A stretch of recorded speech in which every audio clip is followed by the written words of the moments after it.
Mesdames et messieurs, bonsoir. Cette semaine, dans l'émission Zoom Appalaches en route vers les Jeux du Québec, j'ai le plaisir de recevoir M. Christian Mercier, le responsable disciplinaire de la voile. Bonjour, M. Mercier. Bonjour. Moi, j'ai été surprise de voir qu'il y avait une discipline appelée voile. Je comprends pas ça. Je fais du bateau, mais de la voile, première des choses, ça a l'air très complexe. Et, je veux dire, curieusement, malgré la grande quantité de lacs qu'on a dans la région, on n'entend pas parler de voile. Fait que ça ne doit pas être une discipline très, très populaire. C'est pas une discipline qui est très connue, malheureusement, mais une discipline qui est très intéressante. Bien, sûrement, là, parce que vous m'expliquez là, que c'est très technique, puis très... dans le fond, il y a beaucoup de connaissances à avoir, puis il y a de la stratégie aussi quand on fait de la voile. Mais là, avant de commencer là, à parler des bateaux et tout, commencez par m'expliquer, là, c'est quoi la discipline en tant que telle? Qu'est-ce qu'on va voir cet été aux Jeux du Québec? Aux Jeux du Québec, les compétitions de voile, dans le fond, c'est des compétitions de bateaux à voile. Et puis, il y a deux catégories. Catégorie optimiste pour les plus jeunes et catégorie dériveurs solitaires pour les plus vieux. Donc, c'est une course de bateau et puis il y a un parcours à faire au travers de bouées. Et puis, celui qui arrive en premier, bien, c'est lui qui gagne. Celui qui arrive en deuxième, plus de points. Et le but, c'est au terme de la compétition de toutes les courses qui vont avoir été faites, c'est de faire le moins de points possible. Ah! Mais là, quand ils partent tous en même temps. Oui. Mais il y a combien de bateaux en même temps sur la ligne de départ? Il y a une douzaine de bateaux pour chaque classe. Et puis les deux classes partent avec deux départs séparés. Donc, il y a un bateau comité, un bateau sur lequel les arbitres, les juges sont à bord. Et puis, avec une bouée qui est placée à une certaine distance du bateau, ça trace une ligne imaginaire qui est la ligne de départ. Et puis, donc, les bateaux, avant le départ, ils doivent se tenir d'un côté de la ligne. Et puis, avant que le départ soit donné, il y a une séquence, 5 minutes habituellement, où 5 minutes avant le départ, on va lever un drapeau, on va envoyer un signal sonore avec une flûte pour dire, là, c'est 5 minutes avant le départ. Après ça, bien, à 4 minutes. Après ça, à 2 minutes, 1 minute. Après ça, le départ est donné. Donc, j'imagine que comment qu'on les appelle, les jeunes qui font de la voile? Les voilistes? Je ne sais pas. Y a-t-il un terme? Les barreurs. Les barreurs, OK. Oui. Alors, on va les appeler les athlètes ou ça. Ils veulent être le plus proche possible de la ligne imaginaire de départ. C'est ça, c'est ça. Et puis, ils peuvent se pratiquer à l'intérieur du 5 minutes parce que dépendamment de la force du vent, ça ne prend pas toujours le même temps pour parcourir la même distance. Donc, ils peuvent se pratiquer, mais dans la dernière minute, ils ne peuvent pas traverser la ligne. Donc, ils peuvent se pratiquer, ils vont à une certaine distance, puis là, ils traversent, puis là, ils regardent combien de temps que ça prend. Parce que le but, c'est quand le départ est donné, bien, d'être déjà en mouvement à pleine vitesse et de traverser la ligne là, presque au moment où le départ est donné. C'est une question de timing, tout ça. Oui, oui. Et puis, il y a une position aussi par rapport à la direction du vent. Donc, si le vent adonne mieux sur un côté que l'autre, les bateaux vont se placer soit du côté du bateau comité ou soit du côté de la bouée. Et puis, il y a des règles de priorité là, au niveau, si deux bateaux se rencontrent, bien, celui qui est tribord à mur, donc celui qui reçoit le vent du côté droit du bateau, a priorité sur le bateau qui s'en vient en direction opposée. Comment on fait pour freiner un bateau? Ça freine pas, il faut changer de direction. OK. Et là, les jeunes s'élancent, donc, et ils ont une certaine distance à parcourir ou ils doivent se promener dans un trajet avec des bouées? C'est ça, il y a des bouées qui sont installées en fonction de la direction du vent. Parce que c'est pas une ligne droite là, qu'ils font là. Ça dépend des parcours. Des fois, il y a des parcours, comme ils appellent en saucisse, là, où c'est deux bouées qui sont alignées dans le sens du vent. Donc, ils traversent la ligne de départ, ils remontent. Donc, un bateau ne peut pas aller face au vent, donc il doit louvoyer, donc monter un peu comme un escalier ou faire des zigzags pour se rapprocher du vent. Ils vont aller tourner la bouée et puis ils vont redescendre vent dans le dos. Puis les optimistes peuvent faire un tour de parcours et puis les dériveurs solitaires, pour les plus vieux, ils vont faire 2 tours de parcours. Et puis on vise une durée moyenne de course d'environ 30 minutes. Et puis le but, c'est d'en faire plusieurs dans la journée, là, si le vent adonne, pour faire plusieurs courses. Oui, parce que c'est une question de vent aussi. Hein? Oui. Vous avez des dates précises pour la compétition de cet été? Mais on va espérer qu'ils vendent. C'est sûr. Parce que c'est ça. Et y a-t-il des conditions? Dans le fond, vous êtes un petit peu plus tributaire de la météo, j'imagine, parce que ça vous prend du vent. Oui. Puis ça prend pas d'orage non plus. C'est ça. Mais s'il pleut, on peut faire de la voile quand même.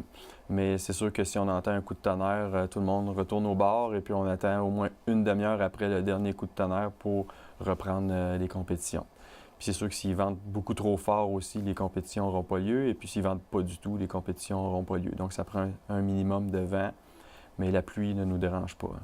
Puis vous me disiez qu'il y avait 2 catégories puis 2 types de bateaux différents. Oui. C'est quoi la différence entre les deux? La catégorie Optimist, ça, c'est une classe de bateau qui est internationale.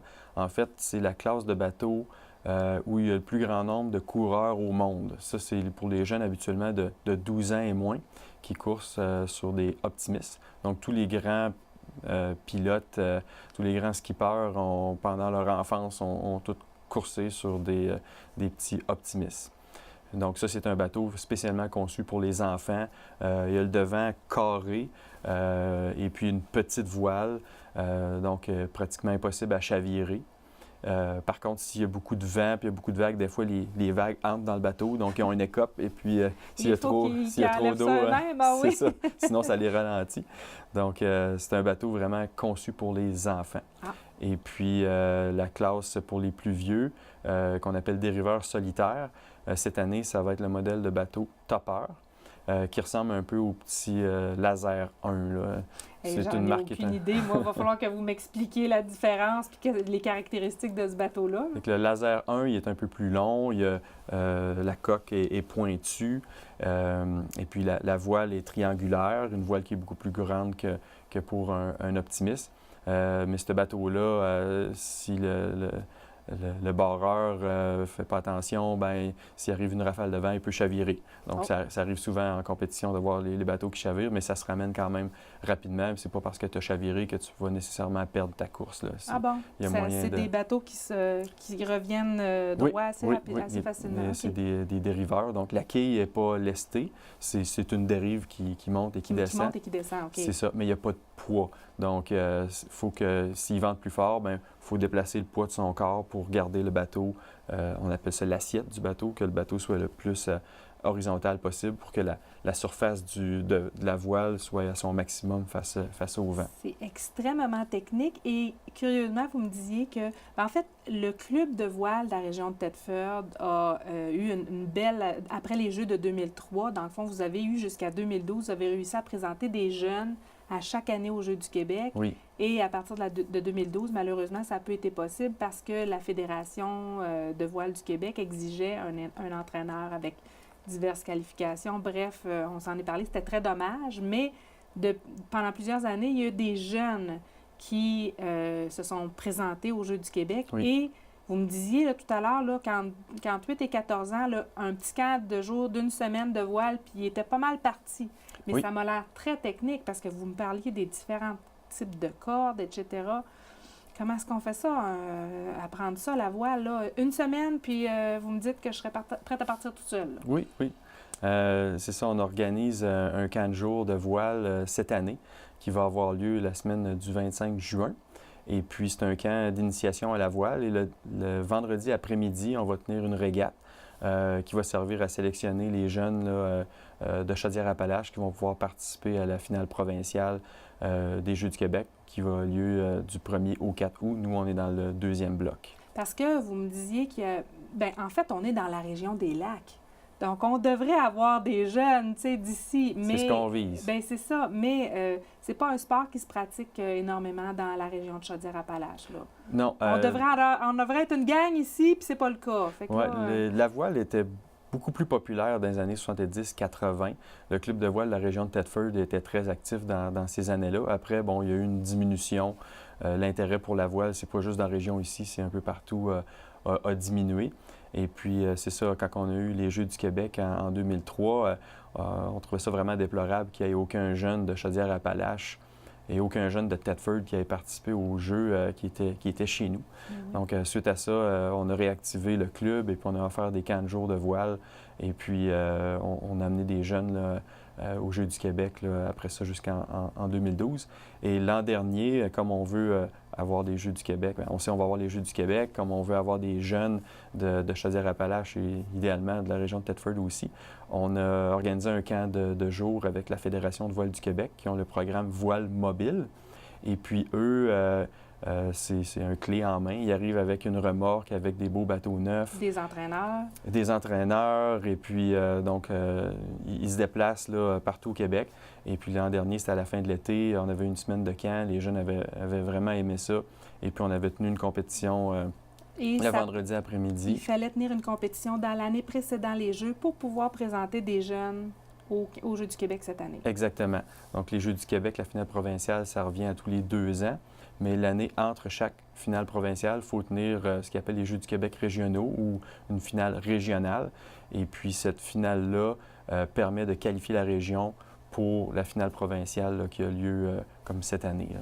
Donc, moi, je trouve ça extrêmement intéressant ce que vous me dites, là, parce que vous m'avez dit tout à l'heure que le camp de jour va avoir lieu dans la semaine du 25 juin cette année. Oui. Et que les jeunes peuvent s'inscrire pour le camp de jour. Oui, il reste encore de la place. Et qu'à la fin de ce camp de jour-là, vous allez faire une compétition pour les jeunes d'ici et peut-être de l'extérieur, et que ces jeunes-là pourront être qualifiés pour les Jeux du Québec. Exactement. Donc, c'est une belle occasion à saisir pour les jeunes vous me dites, de quel âge à quel âge? Le camp s'adresse aux jeunes de 8 à 14 ans. Mais c'est pas tout le monde là, qui fait les Jeux du Québec, là. C'est quel âge, ça. Là? C'est à partir de 12 ans. Cette année, c'est une nouveauté, là. Pour l'ensemble des Jeux du Québec, l'âge minimum est à 12 ans. Donc, pour les jeunes qui vont suivre le camp de 12 ans et plus, ils vont pouvoir faire la compétition. Ils ont une chance de faire les Jeux du Québec. Oui, tout à fait. Et puis, il y a 3 places de disponibles dans la catégorie optimiste, qui est 15 ans et moins, et 3 places de disponibles dans la catégorie dériveur solitaire, qui est 17 ans et moins. Donc, on va pouvoir emmener jusqu'à 6 jeunes de Chaudière-Appalaches, même de la région de Thetford, aux Jeux du Québec. Bien, en tout cas, je pense que c'est une belle invitation à lancer, là. Peut-être qu'on pourrait donner vos coordonnées ou à qui on doit s'adresser. Les jeunes qui sont intéressés à faire les Jeux du Québec, inscrivez-vous au camp de jour, vous avez des chances. Oui, bien, la page Facebook, la page Facebook du Club de voile de la région de Thetford.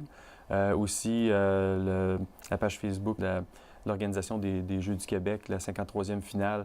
Et puis, je vais contacter des professeurs d'éducation physique dans les écoles, parce que c'est une belle opportunité là, d'apprendre la voile avec des moniteurs certifiés. Puis de faire les Jeux du Québec quand même. Hein? Puis avec des bateaux, c'est des bateaux qui sont presque neufs.